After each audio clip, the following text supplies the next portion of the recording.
Hey everyone, welcome back to the series.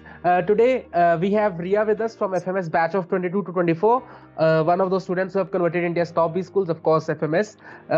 Riya, welcome to the series, welcome to the show. Thank you so much for having me. Yeah, Riya. So, like always, we start with the very first question. Could you please give us your profile background before you entered FMS? Yeah, sure. So, just a little brief about myself. My name is Riya Gandhi. Before FMS, I have completed my bachelor's in management studies, which is BMS, from Jai Hind College, Mumbai University. So, I graduated in the year 2020, post which for 24 months I have worked across industries and sectors. So, I firstly worked with an NGO. So, there I was majorly handling the marketing and communication for the NGO with social media marketing. And post that, I have worked with iCarus Design, which is basically a brand design agency. So I was handling the branding for FMCG clients at iCarus. Post which, I'm currently a first year student at FMS. Perfect. Yeah. Could you please tell us what was the CAT percentile here? Yeah, so my CAT percentile was 99.84 percentile. 99.84. First of all, it was a brilliant percentile, and of course, you must have shortlisted. I am ABC, of course. Riya, could you please brief about what were the colleges that you shortlisted? What were the colleges you targeted? Sure. So definitely, by the name of CAT, you tend to target the IIMs, the must-have IIMs on the list. So definitely, my target was IIMs, primarily ABC and LIK.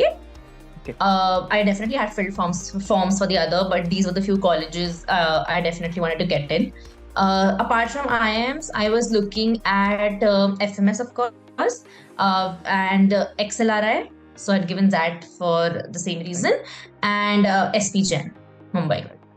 Riya, you talked about FMS and SP Gen. Of course, I know that these are the two colleges that that take CAT for their admission, right? So, what were your basis to actually shortlist these two colleges? Why did not you consider MDI also and other colleges in the similar lines? Yeah. Of course, there's no denial that I do not consider them because, of course, I always wanted to have like a big pool of backup options as well because there are high chances that your one exam does not go as per your convenience. So you definitely have to have backup. So I had filled an MDI form. So I had definitely appeared for NMAT as well as SNAP. So I had all of these options. But the colleges that I was speaking about were my target colleges, which I really wanted to get into. Right. Riya, one thing we can be sure that the IIMs form you have to fill while filling the CAT exam only, right? So you filled FMS, SPGen and MDA, of course. So it is clearly that you wanted to keep your options open, right? But did you have any criteria of actually filling the form? Like, were you thinking about ROI? Were you thinking about placements of these colleges as well?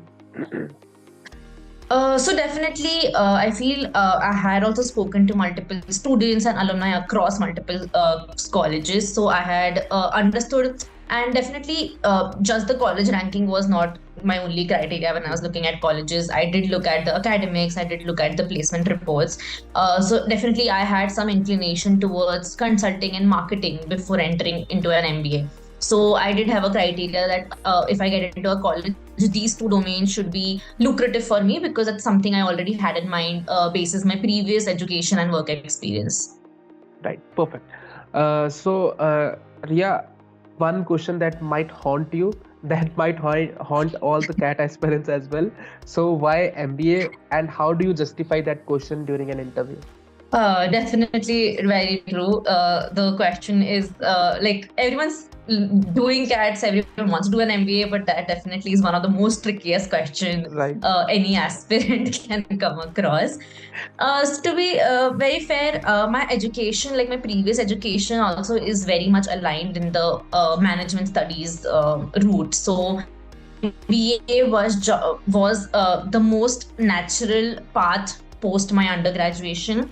I had found my interest in management and specifically marketing during my undergraduation. So MBA was the route which would just make it easier for me to land up in the places where I would want to end up in. So it was just a quicker and more efficient route for me because just after undergraduation, it was difficult for me to look at the companies which I dreamed of. And that's all of those companies did require an MBA graduate. So MBA was the most efficient path primarily. And so I think that pretty much was my reason, since since undergraduation, shortlisted my route to management studies. Right.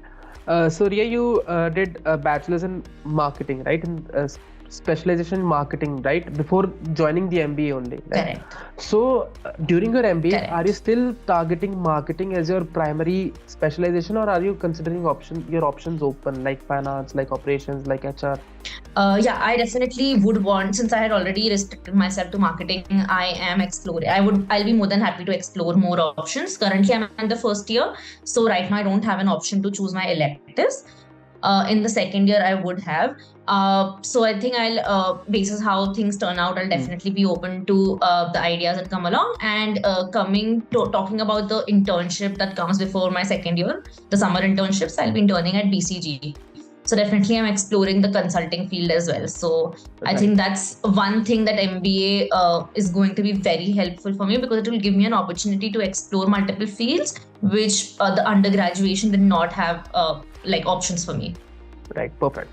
So Riya, 99.84 percentile, right? So I really want to know, was it your first attempt or was it your second or third, because you graduated in 2020, right?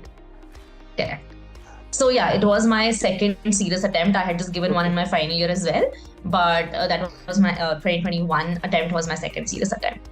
Right. So Riya, we have been listening this word serious a lot in our interview. So could you please give your opinion on this serious attempt, please? Yeah. So I had made up my mind about MBA in my third year of college. So in third year is when you become eligible. Like in my final year of college, I did become eligible to give my CAT exam. But I could very soon understand that I'm not studying enough. And I knew that this attempt, with time, I realized that CAT would require me to give in a lot more than I already did. So that attempt is something that I just wanted to experience the exam. I just wanted to take a look of how the exam is, what exactly is being expected, how do you work in that 3-hour, because back in 2019, this was like a 3-hour exam.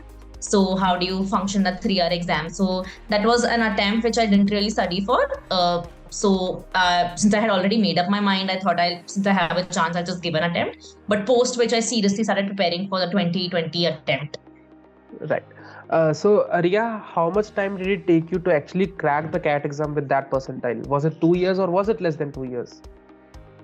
So I'll be very honest, my 2020 attempt, I could not clear one of the sectional cutoffs. So I was definitely preparing since 2020. So when I gave my attempt in 2021, I already had a very good and solid base of all the subject knowledge, all the topics, be it quants, be it DILR. So when I started preparing in 2021 for my attempt, I started somewhere near July. Okay. Since I already had a brief understanding and clarity on the concepts, I had to directly jump to solving papers and not do the basics. I directly could jump to the second level of preparation. So I think had it been my first attempt, I had started studying way in advance. But since I already had a base foundation knowledge set up, so I did start in late. Right. Yeah. So Riya, of course, you have given CAT twice, so you are one of those students who can actually explore more and tell more about my next question, and that is that what is that one thing that actually helped you crack the CAT exam with that percentile? Sure. So again, I'll just put out a disclaimer, because I think CAT as an exam is very strategic in nature, and everyone forms their strategy with time and how they understand their weaknesses and strengths. So what I might say might be applicable only to me. It might not be directly applicable to someone else. But I'll just share what worked for me and what did not work for me. Again, how cliche it might sound, there's definitely a very high need for you to understand it. It's not a exam where you need to ace all the questions. It's not an exam where you need to get all the concepts right and just have a very thorough understanding of all the topics that come under the umbrella. But instead, it's about you understanding your strengths and weaknesses and playing with that. So I could understand that, for example, if DILR was my strongest suit, I could manage that. I could maybe give more time to quants and verbal rather than studying for DILR. So it's somewhere that you have to firstly understand your strengths and weaknesses, and second is a lot of introspection. That just I think everyone says that you don't wait to give mocks. You start giving mocks as soon as you prepare, because by the time you finish your syllabus it's quite late. So I think giving the exam is a very different ball game than just studying for it. Having that 2-hour time frame, prioritizing the questions, working in that pressure scenario where the clock is ticking. So I think giving the exam is very important. So you start giving the exam and you spend enough time to even introspect the exam, so you understand which topics you know but you still couldn't perform in the exam. So it makes you understand that while you are working with a very long time and you're taking your own sweet time to solve a question, is very different when you're put in that pressurized time situation and you have to excel the questions at that point. So I did spend a lot of time, especially after understanding why I could not clear the CAT the previous go. I could realize my weaknesses a little better and try to spend more time in that. So for me, I'll just probably go a little detail in each section, if that's okay. Yeah, sure. Riya, please. Thank you. Yeah.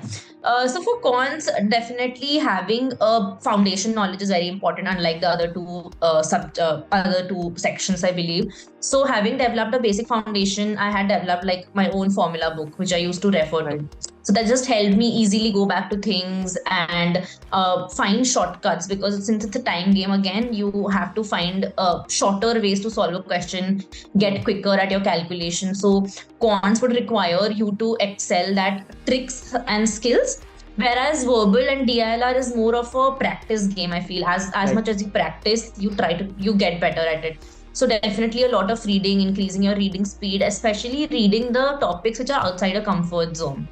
Because it used to happen that I used to zone out in passages which are not really interesting for me. So you need to get into a habit where you are comfortable with every passage that is thrown at you. So I feel that was a few things with respect to each section. Perfect, Riya. So I think I would like to highlight one more thing, that of course Riya mentioned that you have to find your own strategy, right?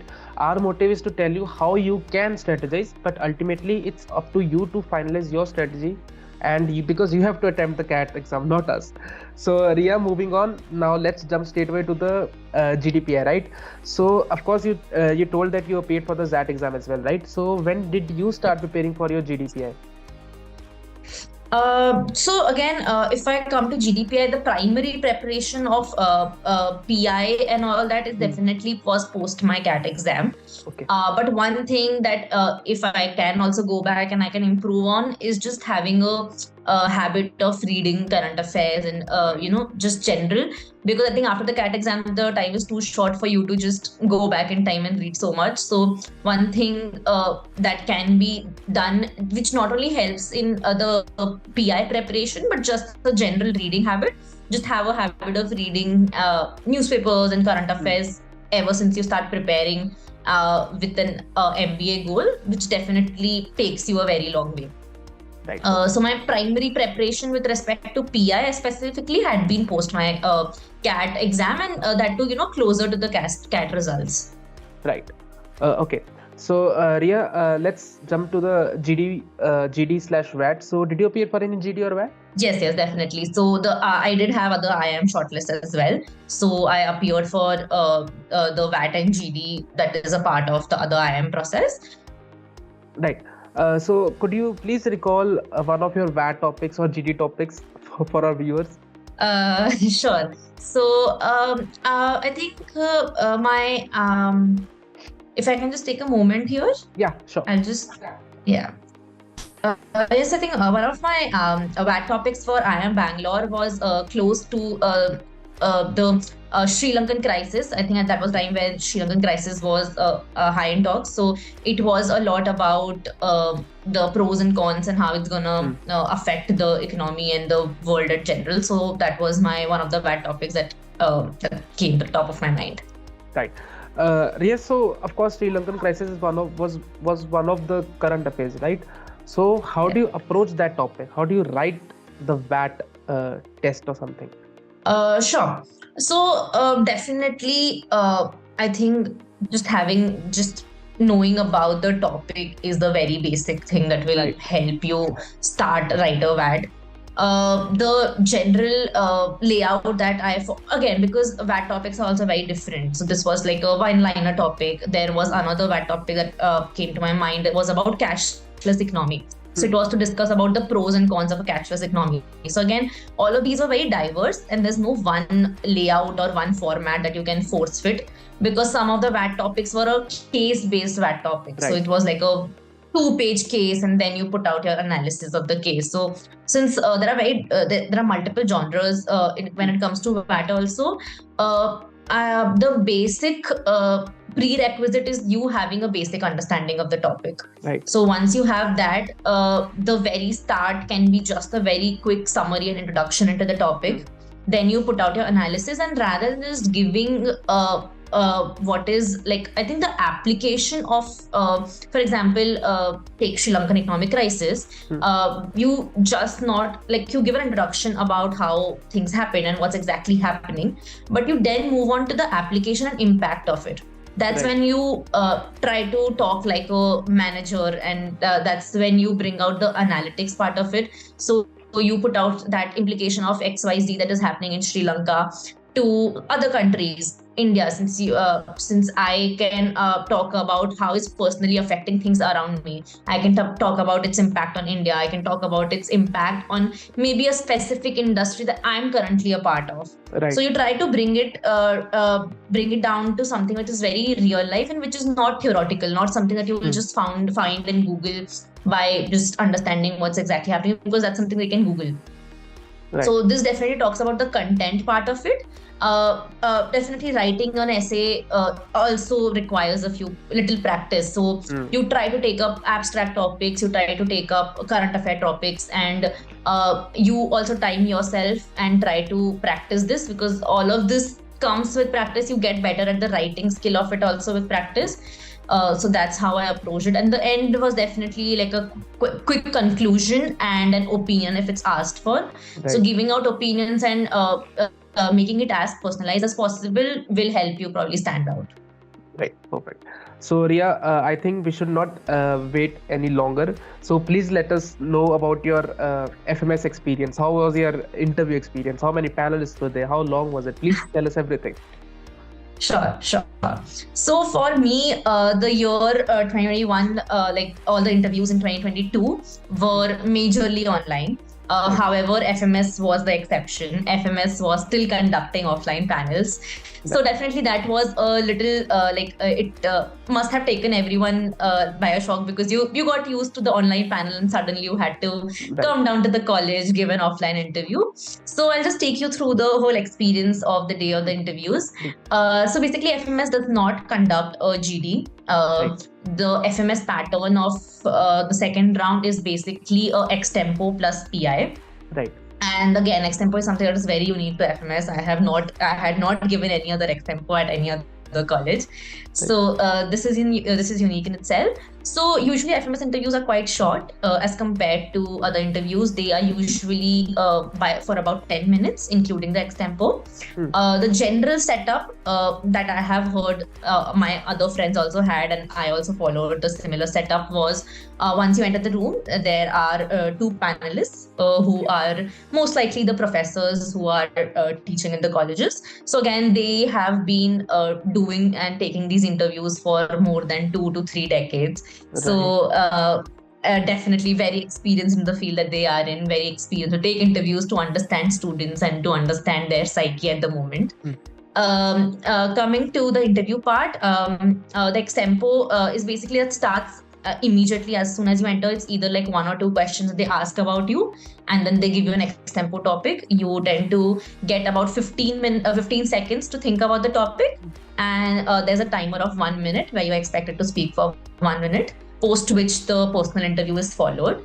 So that's basically the overall setup of interviews at FMS. Right. Riya, could you please recall your extemper topic also?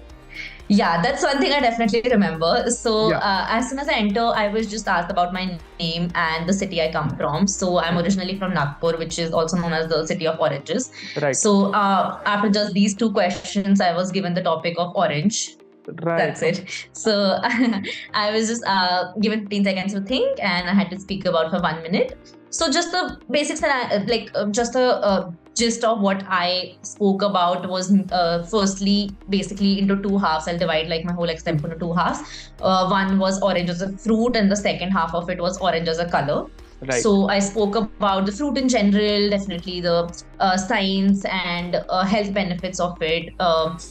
Since I come from a city which is very famous for oranges, I spoke about the city and I spoke about other locations that are famous for oranges across the globe. Then what kind of soil or what kind of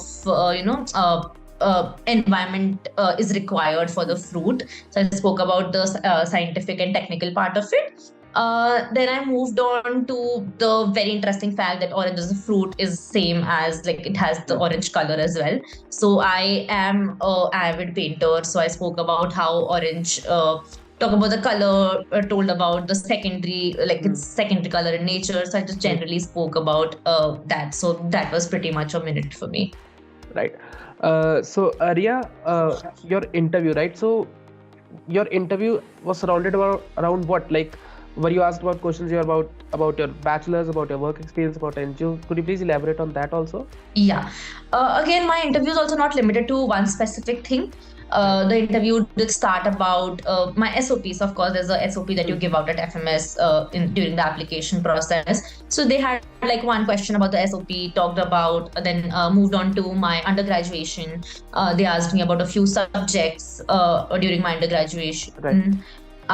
And then we spoke a little bit about marketing and the subject. So they spoke about like this asked me about some laws which marketers and advertisers are supposed to abide by. So it was basically a very coherent interview, ranging from my work experience to my education to my general current affair knowledge, and I think it's quite cohesive that way.